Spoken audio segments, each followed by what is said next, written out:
আরে বাবু, এই দেখ তোর জন্য আমি নতুন রানিং শুজ এনেছি।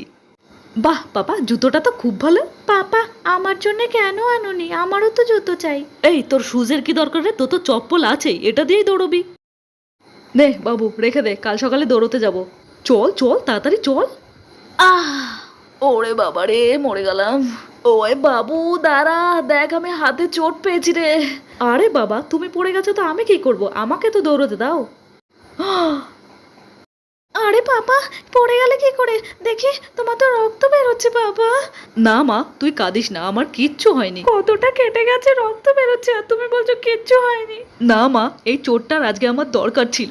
আমি সবসময় ছেলে মেয়ের মধ্যে পার্থক্য করেছি, আজ আমি বুঝলাম খারাপ সময়ে মেয়েরাই মা বাবার পাশে থাকে, ছেলেরা নয়। বন্ধুরা, এই লোকটির কথায় তোমরা কি একমত? একমত হলে ইয়েস লেখো, না হলে নো লেখো।